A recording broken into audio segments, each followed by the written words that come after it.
i-flex na to nitong mahiwagang baul guys. Ano ang mga laman-laman. Guys, tingnan natin guys. Sarili na ko ng gamit guys.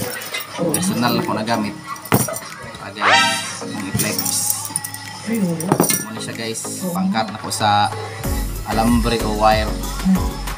Mga electrical wire. Siya guys. O kini star screw. O dahan sa kinayang bala guys. O dahan isang bala sa ilis. Uli na siya mag-ilis-ilis.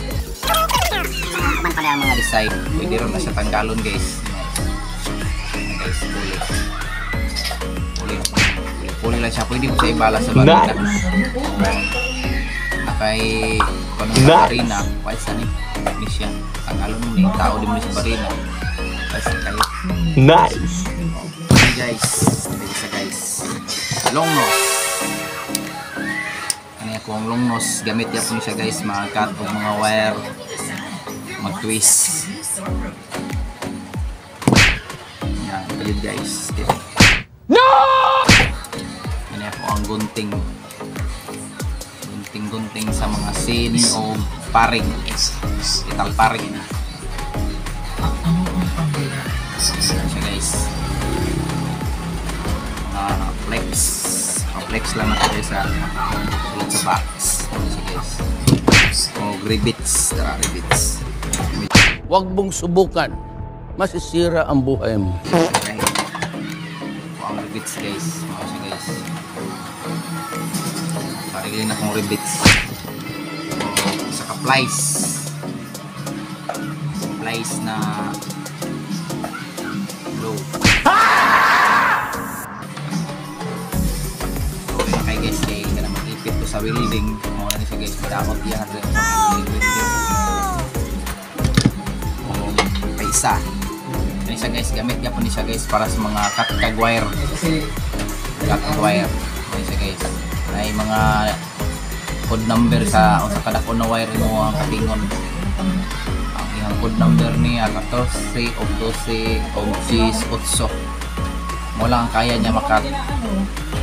O dire guys, kaya siya dako na rin siya, pwede na siya magkatog mga dagkong wire dire.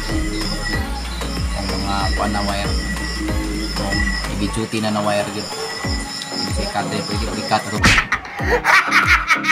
Kamot ang kay.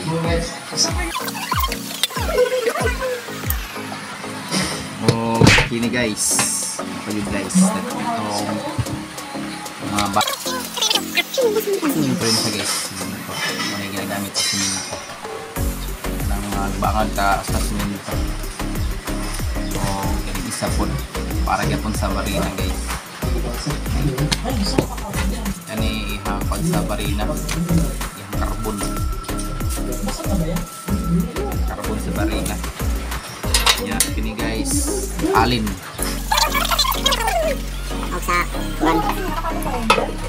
Sa welding machine. Kani po siya guys. Alin niya po siya guys. Taas kay guys sa barina.